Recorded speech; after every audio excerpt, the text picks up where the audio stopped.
देख रहे हैं भारत केसरी न्यूज चैनल। आज हम उपस्थित हैं महाराजगंज जिले में सदर अम्बेडकर पार्क में। जैसे कि आप जानते हैं कि चुनाव की घोषणा हो चुकी है और हमारे साथ पीछे जैसे कि आप देख पा रहे हैं महाराजगंज सदर से तमाम युवा साथी उपस्थित हैं। चलिए ठीक है। और जैसे कि आप जानते हैं प्रत्येक चुनाव में, चाहे वो विधानसभा चुनाव हो, चाहे वो लोकसभा चुनाव हो, हर चुनाव में युवाओं की भूमिका बहुत ही अहम होती है।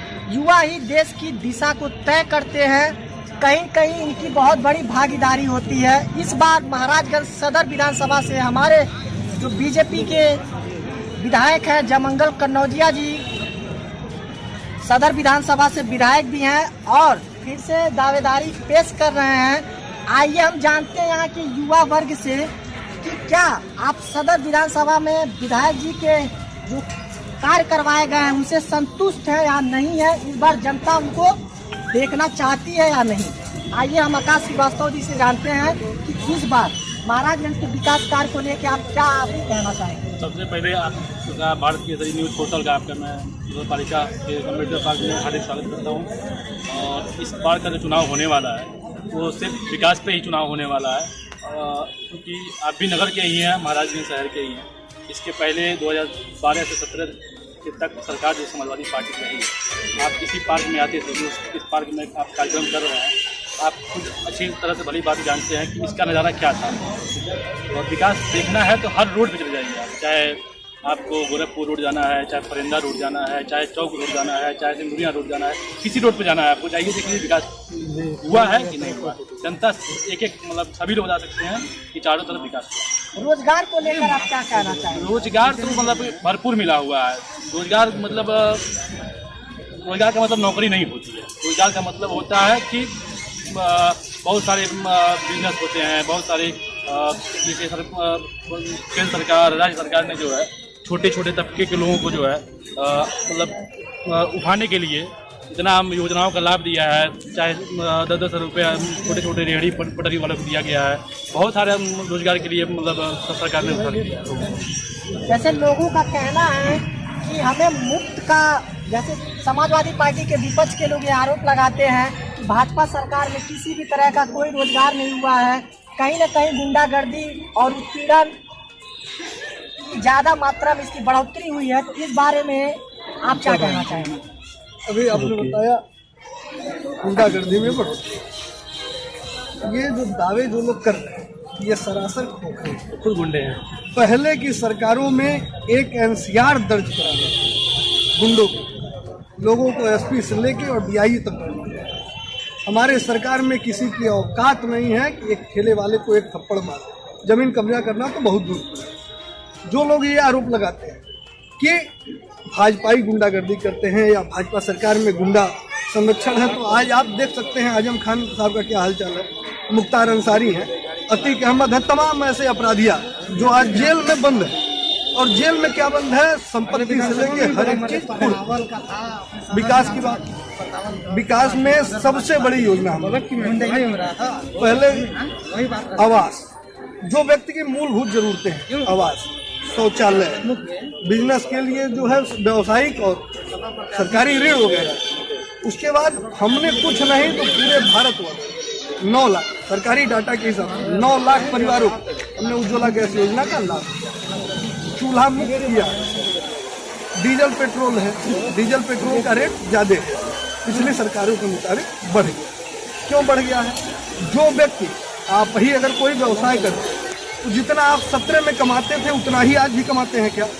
आपके तनख्वाह में, आपकी कमाई में बढ़ोतरी, तो जो पैसा इन चीज़ों में बढ़ रहा है, जो भी महंगाई बढ़ रही है, महंगाई कोई बहुत बड़ी मुद्दा नहीं है। व्यक्ति का आमदनी बढ़ता है तो महंगाई फर्क इतना ही है, लोगों की अपनी कमाई नहीं दिखती और महंगाई दिखता है। महंगाई कोई बहुत विशेष मुद्दा नहीं है, लेकिन विपक्ष वालों की तरफ से यह मुद्दा बनाया। जैसे कि अभी हम महाराजगंज अम्बेडकर पार्क में उपस्थित हैं। अभी जैसे आपने बीजेपी के जो युवा नेता हैं चंचल चौबे और आकाश श्रीवास्तव जी ने, इन्होंने कहा कि महंगाई कोई विशेष मुद्दा नहीं है। मैं आपसे जानना चाहूँगा कि आपके महंगाई को लेकर क्या असर पड़ा है, आपके परिवार को क्या असर पड़ा है। पहली बात पेट्रोल दाम सारे लोग जानते हैं, जनता तरफ महंगाई जो है गैस, घरेलू गैस, बिजली हर जगह अधिक मात्रा में 2017 से अब की गणना 2017 की गणना की जाए तो महंगाई इस साल काफ़ी है और जनता त्रस्त है। और भाजपा की लोग बस भारत की आर्थिक स्थिति को उठाते देखिए, महंगाई करने रोजी रोजगार, शिक्षा और स्वास्थ्य की बात नहीं करेंगे। माननीय मुख्यमंत्री जी का सारा वादा हो गया फेल और जनता हो गई त्रस्त, इसी में हो गया खेल। तो मैं कहना चाहता हूं कि उन वादों की बुलंदियों पे जीकर हम क्या करेंगे, उन वादों की बुलंदियों पे जीकर हम क्या करेंगे। हमें हमारा जमीन इरा दो, हम आसमान लेकर क्या करेंगे। हमने 5 साल दिया, इस बार 5 साल सपा को देना है। आपको क्या लगता है आपने कहा दिया, आप तो पुराने समाजवादी सरकार हैं। बनेगी या नहीं बनेगी? बनेगी 100%, 100 में 100% बनेगी। किन किन मुद्दों को लेके इस बार समाजवादी पार्टी की सरकार मैदान में उतरेगी और किन किन मुद्दों को लगता है कि आप इस बार चुनाव जीतेंगे? जनता के बीच में क्या मैसेज लेकर आप जा रहे हैं? समाजवादी पार्टी ने 5 सालों में बहुत कार्य किया है और जो भी समाजवादी पार्टी का कार्य हुआ है बहुत, जैसे कि अगर फिर से माननीय राष्ट्रपति जी ने बनाया, गोमती खंड माननीय राष्ट्रपति जी ने बनाया, तमाम रोड में महाराज में देख लीजिए, महिला अस्पताल हमारे माननीय राष्ट्रपति जी ने बनाया, 100 नंबर आदरणीय राष्ट्रपति जी ने 1090 दिया, क्या नहीं दिया। इन लोगों के पास कोई काम गिनाने के लिए नहीं है भारतीय जनता पार्टी के लोगों के पास। ये केवल जुमलाबाजी करते हैं, गुंडाई करते हैं, गुंडाई, लूट, हत्या, जघन्य अपराध सब सीमा पे है। ब्लॉक पदों के चुनाव में गोरखपुर में एक महिला की साड़ी खींच दी जाती है इन लोग के नेताओं के द्वारा और ये कहते हैं गुंडाई नहीं हुई है। और जो गुंडाई की बात जो कर रहे हैं, आज आप देखे होंगे गोरखपुर बाबा जी के गढ़ में बाबा जी जहाँ के मुख्यमंत्री हैं, वहाँ कोर्ट परिसर में एक आदमी की दिन दहाड़े गोली मार के हत्या कर दी जाती है और ये कहते हैं गुंडागर्दी नहीं है। लखीमपुर खीरी में किसानों के ऊपर इनके मंत्री के बेटे ने जो किसानों के ऊपर गाड़ी चढ़ा दिया, ये गुंडाई नहीं है। अभी कुछ दिन पहले ही समाजवादी पार्टी की मुलायम सिंह यादव जी की छोटी बहू अर्पणा यादव जी ने बीजेपी की सदस्यता ग्रहण की। इस विषय में सर आप क्या कहना चाहेंगे? सदस्यता ग्रहण की वो आजाद कहीं भी दी जाए, लेकिन है तो समाजवादी पार्टी परिवार से परिवार से आज का जो भी परिवार है, मेरे घर में अगर कोई परिवार है, मेरे 2 भाई हैं, या आगे की गारंटी मैं दे सकता हूँ क्या दोनों भाई एक साथ रहे? आपके परिवार में अगर कोई भाई है तो आप गारंटी दे सकते हैं कि आपका भाई आपके साथ रहे? आप हमको इतना बता दीजिए, नहीं दे सकते ना।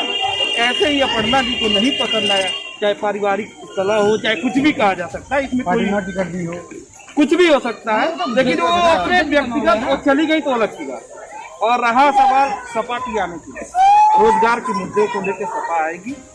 आप शिक्षक भर्ती को लेकर देख लीजिए, चाहे 2018 वीडियो वैकेंसी को देख लीजिए। वीडियो वैकेंसी जब हुआ 2018 में, तो भर्ती एग्जाम कराने के बाद सरकार ने क्या बोला कि डॉक्यूमेंट वेरिफिकेशन के टाइम में सरकार ने ये बोला कि इस भर्ती में क्या बोलता पर्चा लीक हुआ था, लेकिन पर्चा लीक हुआ था तो डॉक्यूमेंट वेरिफिकेशन टाइम में क्यों सरकार ने बोला कि पर्चा लीक हुआ था? उसके पहले ही तो बोल सकता था कि पर्चा लीक हुआ था। परीक्षा 2018 से 22 में 3 साल 4 साल लग जाते हैं रिजल्ट आने में। 22 में क्या होता है कि पर्चा लीक हो गया, आप लोग घर बैठ गए। 2000 फिर स्टेट की वैकेंसी 2021 में, उसमें भी पर्चा लीक, रात में पर्चा लीक होता है, सुबह 10:30 बजे तक एग्जाम होता है। उसके बाद क्या पता चलता है पर्चा लीक बच्चों के हाथ से कॉम्प्लेट हो जाता है। अगर आप रोजगार की बात करेंगे तो रोजगार इस सरकार में दी जाएगी। बीजेपी के नेता तो कहते हैं कि 4.5 लाख रोजगार हमने सरकारी 4.5 लाख रोजगार आप हमको दिखा दिया, जुबानी भाषा नहीं किताबी भाषा। हम आते हैं बीजेपी नेता आकाश श्रीवास्तव जी से पूछते हैं कि आपके पार्टी के लोग कहते हैं 4.5 लाख रोजगार हमने दिया है। आकाश जी बात क्या कहना मैडम बिल्कुल कितने नौकरी दी है, रोजगार नहीं नौकरी दी है, 4.5 लाख नौकरी दी है। और आप जो है किसी आप मांग सकते हैं, त्रिपाठी जी जो है जन सूचना के तहत मांग सकते हैं। देखिए भारतीय जनता पार्टी में जो है, जो समाजवादी पार्टी जो पहले क्या करती थी, पहले भर्ती निकालती थी तो कोर्ट में वो उनकी धुलाई होती थी। आज भर्ती निकली तो 3 साल 4 साल तो उनको कोर्ट में मतलब उनका जो सफाई होता था, ठीक है ना। उसके बाद लिफाफा पहुंचा था मंत्री जी के पास। सुनिए भाई साहब, बता रहा हूँ आपको, बता रहा हूँ लीकेज बंद कीजिए, लीकेज बंद कीजिए, बाकी पेपर है यहाँ लीकेज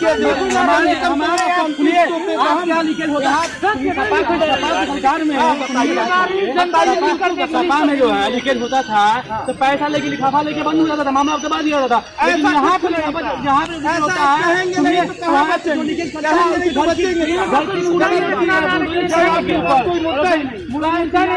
नहीं है कि मतलब लेके जो है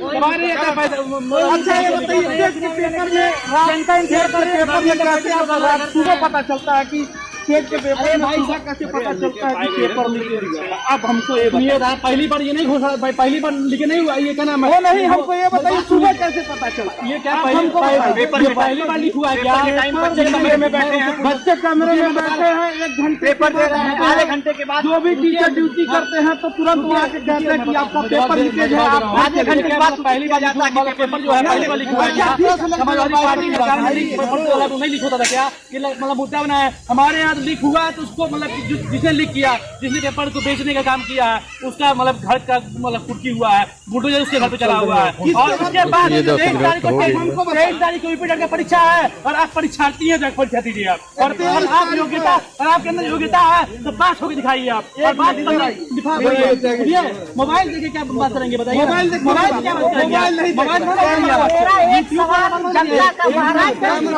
एक सवाल है, आप सभी युवाओं से मैं पूछना चाहता हूँ, महाराजगंज की जनता जानना चाहती है, आप बीजेपी से हैं, आप समाजवादी पार्टी से हैं, अलग अलग पार्टियों से अलग अलग युवा यहाँ पे मौजूद हैं, सभी पार्टियों को महाराजगंज सदर विधानसभा हो या फरेंदा विधानसभा हो, 5 विधानसभा बिलोंग करता है।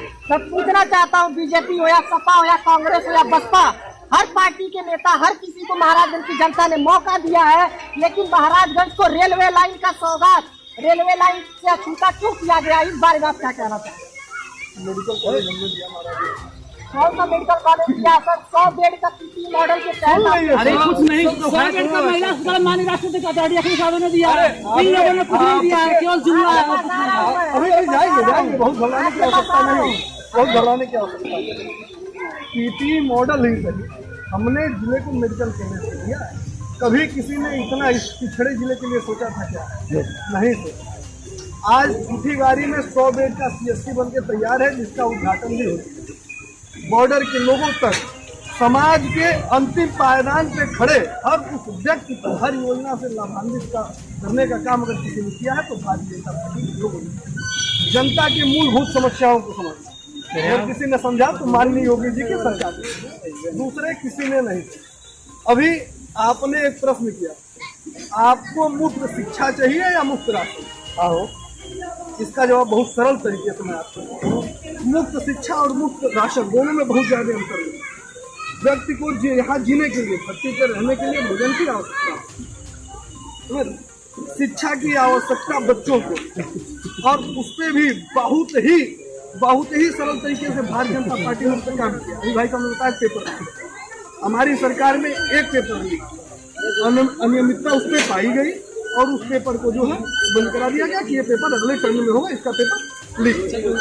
उन दोषियों के ऊपर कार्रवाई हुई। कार्रवाई क्या हुआ? उनका विद्यालय को मान्यता रद्द कर दी गई, उनकी घर संपत्ति को जो है कुर्क कर दिया गया। इतना कड़ा रवैया अगर अपराधियों के साथ किसी ने अपनाया, चंचल चौबे जी एक बार आप जाके फिर पता कर, बोलने का मौका दीजिए। आप बोलिए, मैं आपके बीच में बोलने नहीं क्या हुआ, आप बोलिए, मुझे बोलने का मौका बोलिए। इतना कड़ा रवैया अगर अपराधियों के खिलाफ किसी ने उठाया तो भारतीय जनता पार्टी के सरकार, ये समाजवादी लोग क्या बात करें? इनके समय में नारा लगता था, अखिलेश तेरे जमाने में हिजड़े बैठे खाने में। हिजड़ा जानते हैं क्यों कहा जाता है? क्यों कहा जाता है? एक आम आदमी की NCR तक ये नहीं दर्ज करा पाते थे अपने लोकल के नेताओं के दबाव में। और आज अगर हमारा मंत्री, हमारा विधायक भारतीय जनता पार्टी का कितना ही बड़ा नेता हो, अगर उसके साथ, अगर उसके द्वारा किसी भी तरह का अपराध किया गया है तो उसे कोई नहीं बचा पाए। अभी इन्होंने बताया अजय मिश्र टेनी, माननीय मंत्री जी के लड़के, उनके ऊपर अपराध का वो लगा और वो इस समय जेल में है। SIT जांच कर रही है, SIT ने उनके खिलाफ रिपोर्ट लगाया है और अभी वो जेल में है, उनका मामला कोर्ट में चल रहा है। सर, मेरा आप सभी से सवाल था कि महाराजगंज को रेलवे लाइन से अछूता क्यों रखा गया है? केंद्र में आपकी सरकार है, प्रदेश में आपकी सरकार है। 2017 से पहले आप कहते थे प्रदेश में हमारी सरकार न होने की वजह से प्रदेश सरकार हमारा सपोर्ट नहीं कर रही है। तो इस बार तो आपकी सरकार है, 2022 में आप पुनः चुनाव लड़ रहे हैं। तो सर अभी रेलवे लाइन महाराजगंज को इतना छीटा क्यों रखा गया है, इस बारे में आप क्या कहना चाहेंगे? जीने के लिए, धरती पर रहने के लिए भोजन की आवश्यकता,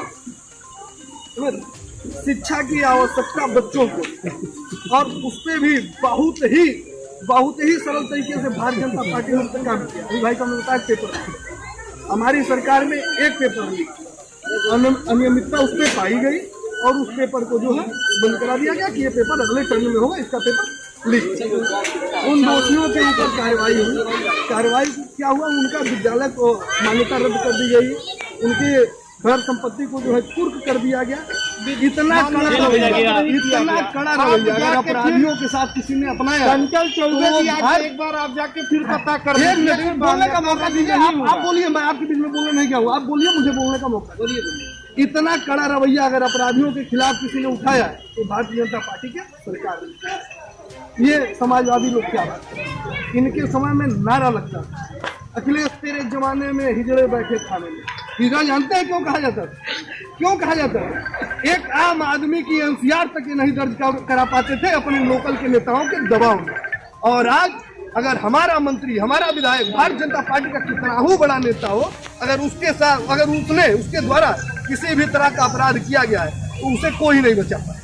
अभी इन्होंने बताया अजय मिश्र टेनी, माननीय मंत्री जी के लड़के, उनके ऊपर अपराध का वो लगा और वो इस समय जेल में है। एसआईटी जांच कर रही है, एसआईटी ने उनके खिलाफ रिपोर्ट लगाया है और अभी वो जेल में है, उनका मामला कोर्ट में चल रहा है।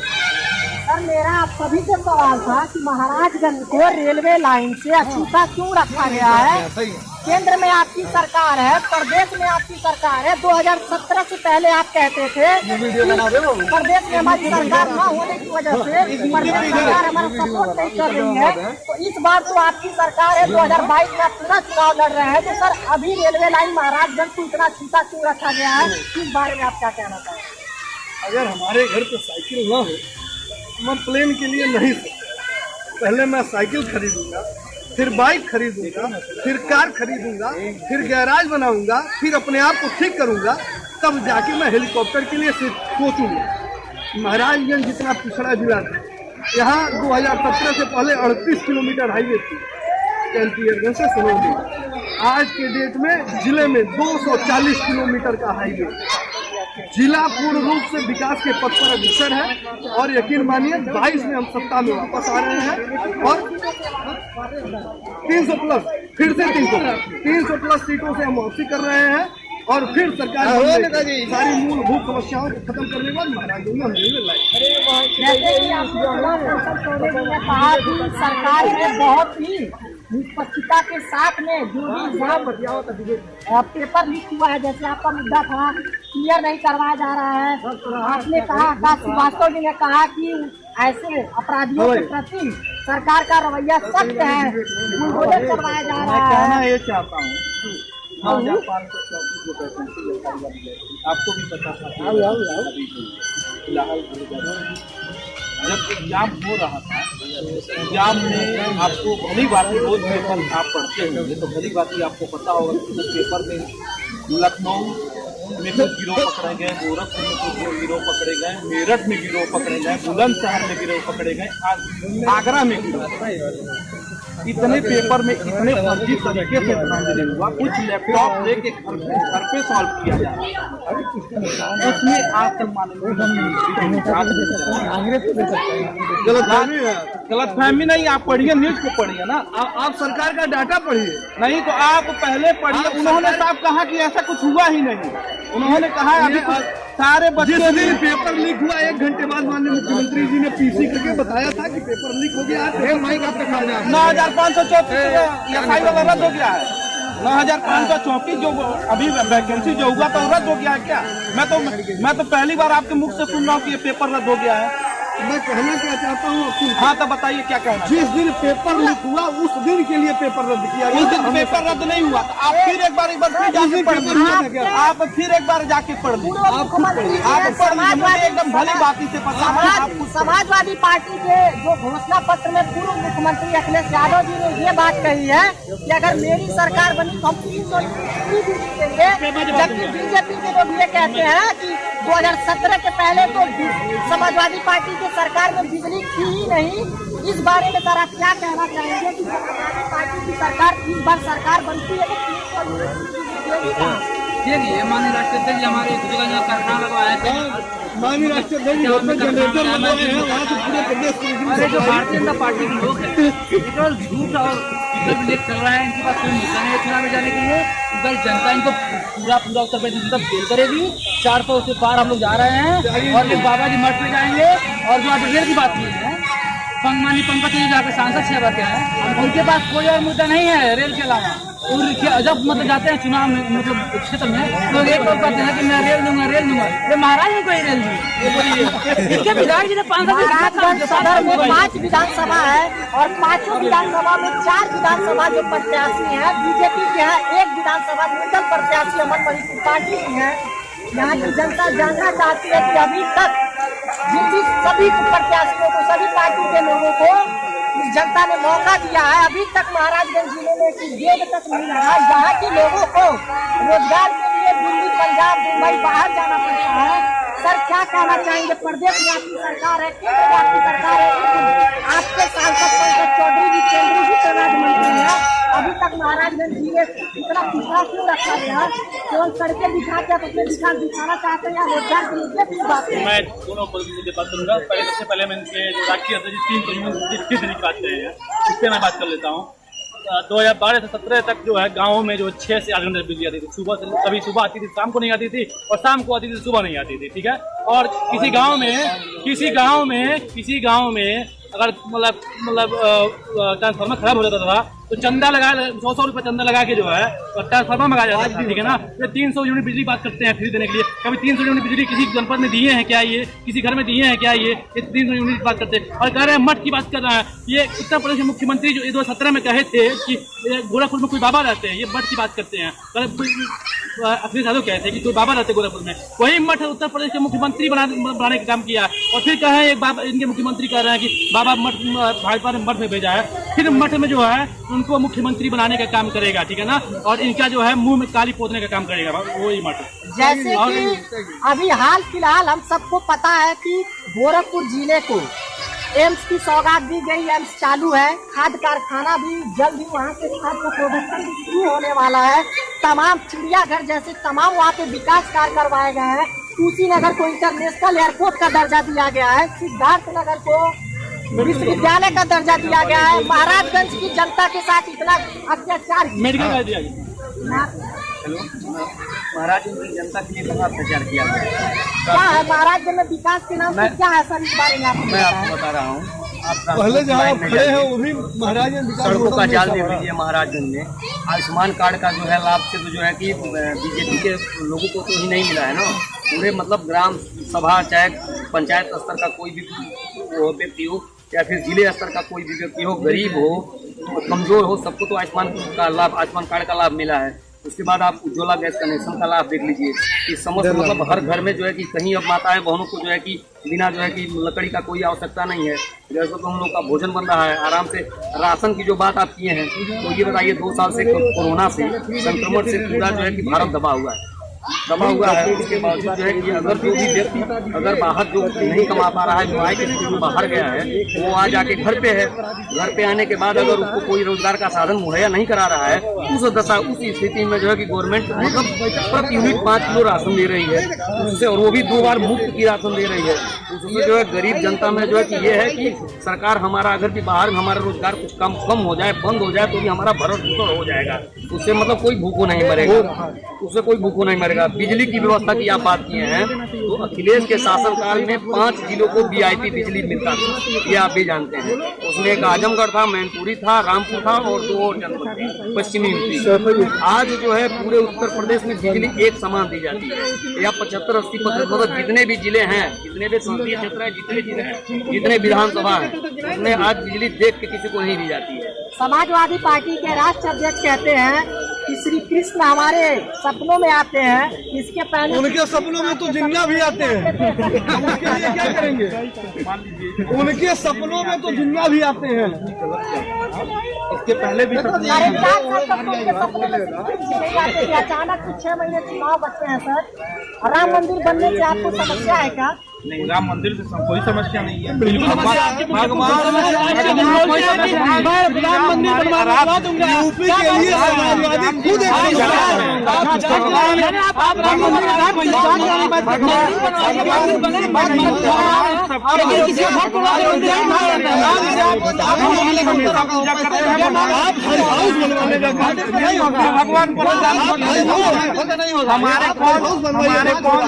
हमारे कौन से भगवान सपने हमारा है, हम कर लेंगे। कोई वो लेना देना तो भगवान को मानते ही नहीं है।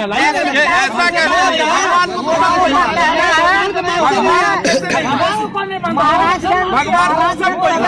भगवान इनके ही है। आपके जो ऊपर उछल के आ रहा है बीजेपी से, एक जयमंगल कन्नौजिया जी है, दूसरे अर्चना चंद्रा जी का क्या महाराजगंज का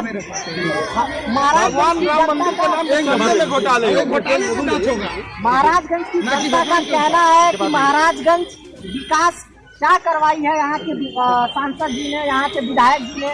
इस बारे में सर आप क्या कहना चाहेंगे? सांसद जी अपने अर्चना चंद्रा टिकट का शायद आपने बहुत सुन नहीं पाया, लेकिन आपने टिकट तो हम सब भारतीय जनता पार्टी के कार्यकर्ता हैं। पार्टी का जो भी निर्णय होगा सहर्ष स्वीकार होगा।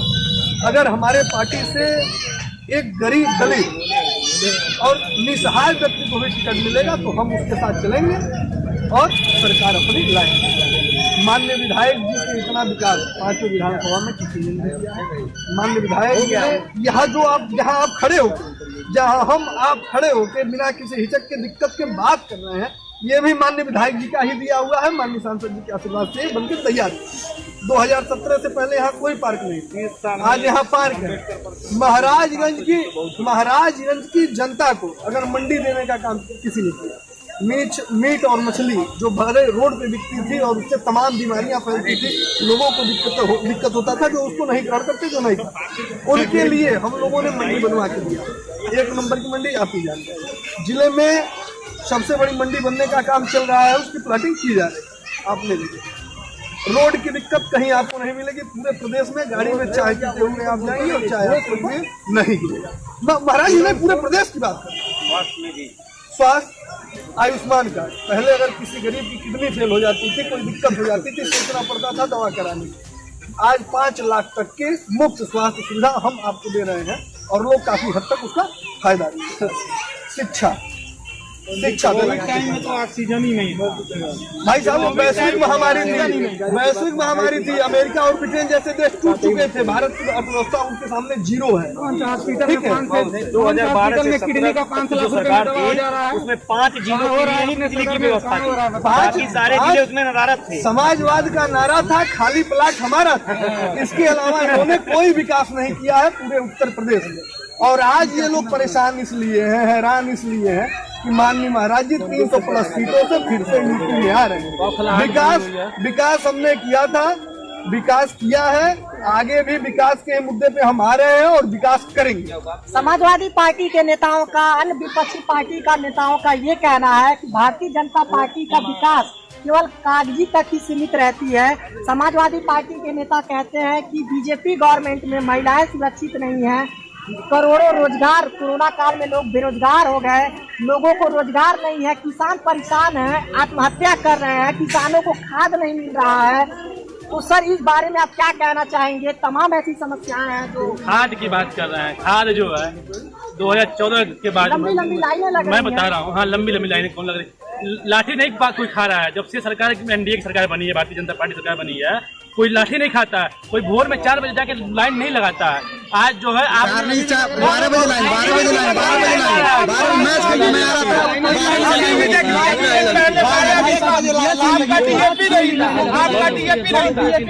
कैसे नहीं आप जाके लाइन देखिए अभी आपसे इशारा तरीके से आधा घंटा ज्यादा हो गया, आधा घंटा ज्यादा हो गया। सड़क पे 400 हमको इशारा करिए कि आधा घंटा हो गया। आप बात करते हैं बात के बारे में। कुछ समय के लिए पूरा किसान है, कुछ दिक्कत हुई है तो किसान भाइयों सब समझ सकते हैं, ठीक है ना। और रही बात समझ सकते हैं, सब समझने में क्या कोई दिक्कत नहीं, कोई नहीं कर रहा है, कोई वोट लाइन नहीं लगा रहा है, ठीक है ना। और किसान कोई लाइन लगती थी, किसान जो है तो न कोई लाइन लगा रहा है, न गैस की लाइन लगा रहा है। आज आप बैठे बैठे जो है एक फोन करते हैं तो गैस आपके घर पे तुरंत पहुंच जाती है। सुबह महिलाओं का कहना महिलाओं है कि जी। प्रधानमंत्री आधा घंटा हो गया।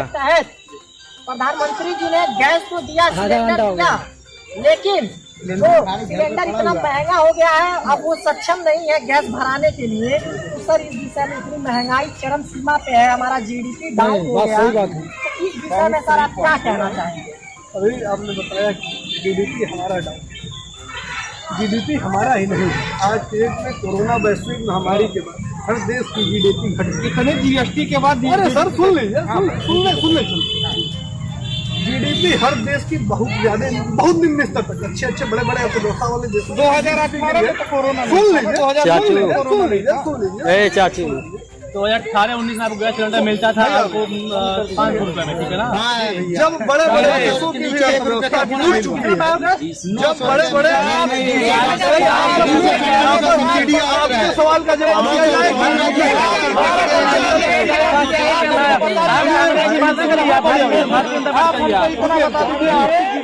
2 मिनट और सुनिए, हम कहाँ बड़ी हुई, हम तो घटी हुई, हम कहाँ बड़ी हुई है, बाद में भी बड़ी हुई है। ये सर्टेजेस आते हैं वैश्विक महामारी में। 2 साल सारे गोदाम बंद पड़े हुए थे, सारे गोदाम, सारे मिल, हर चीज की शॉर्टेज है मार्केट में। आज के डेट में आपको नहीं देखने को मिलेगा। जब 2 साल तक कहीं पैदावार नहीं, कहीं खाद बनाया नहीं गया, वैश्विक महामारी के नाते रोजगारों को, कर्मचारियों को उनके घर पे रखा गया कि उन्हें कोरोना ना हो जाए, उनके परिवार को कोई दिक्कत न हो। तो ये बहुत नॉर्मल बात है, ये कोई मुद्दा बनाने का इशू नहीं। कोई देश का युवा और देश का किसान इस समय कहाँ खड़ा है? जहाँ खड़ा था उससे कई गुना आगे खड़ा। नहीं देश का युवा और देश का किसान मेरे हिसाब से तो पीछे है। बाकी हर सरकार में वादा किया जाता है कि हम किसानों की सिंचाई के लिए मुफ्त पानी देंगे, नहरों में बराबर पानी स्टाफ को दिया, आधा घंटा हो गया। अभी आपके सरकार ने कहा कि हम 300 यूनिट बिजली फ्री देंगे और उन्होंने ये कहा घर पे 4 कि हम पेंशन के तहत 18,000 सालाना पेंशन भी देंगे। सर ये जो 300 यूनिट अखिलेश यादव जी पेंशन देंगे, ये कहाँ से देंगे? और ये जो बिजली 300 यूनिट बोल रहे हैं 2017 के पहले भारतीय जनता पार्टी के लोगों का कहना है कि बिजली नहीं थी, तो ये बिजली देंगे कहाँ से? अदरवाइज जो काम होता है सरकारें वादा करती है, जो कहाँ से करती है आप महाराजगंज आज विकास के नाम पे कहाँ खड़ा? महाराजगंज विकास के नाम पे बहुत ही पीछे है। 2017 के पहले आपकी समाजवादी पार्टी की सरकार रही है उत्तर प्रदेश में, तब आपने विकास के नाम पे क्या किया? महाराजगंज जिला, आज महाराजगंज जिले में किसी तरह का कोई उद्योग नहीं है, रोजगार के नाम पे कुछ नहीं है। इससे पहले क्या था? इसके पहले कुछ नहीं था, अब है, अभी भी नहीं है। उत्तर प्रदेश में बताइए आप महाराजगंज जिले में कितना उद्योग है? अभी रोजगार के नाम पे क्या है? कोरोना काल में भाजपा के लोग इतना दावा कर रहे हैं कि मतलब कोरोना के समय में आप महाराजगंज, हम कहीं और बाहर नहीं जा रहे हैं, हमारा कोई नया अस्पताल कोई योगी जी या कोई भी भाजपा का कोई भी विधायक हो या सांसद या कोई नई चीज किसी भी चीज बनाया तो बता दे। इसके पहले क्या नहीं, ये मुख्यालय बना किसके लिए बना था, ये बना है किसके सरकार ने बनाया? कोरोना काल में कौन सहायक था? ये मुझे सहायक था, ये इनके जिम्मेवारी सहायक थी, ये आप पहले बता दीजिए। आप जैसे कि आपने सुना, जैसे कि आपने देखा, यहाँ पे आप जो कोरोना का ये था, ये भी बनाया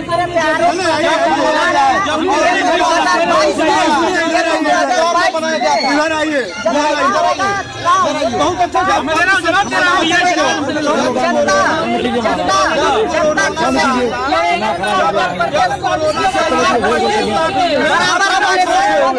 विधायक निधि से 25 लाख रुपया निकाला सैनिटाइजर और मास्क वितरित करने के लिए, क्या उन्होंने मास्क वितरित किया? नहीं किया, नहीं वितरित किया। 25 जवाब ले लीजिए। जवाब दीजिए। आपके फर्जी बातों को कैसे कहना? बहुत बहुत धन्यवाद।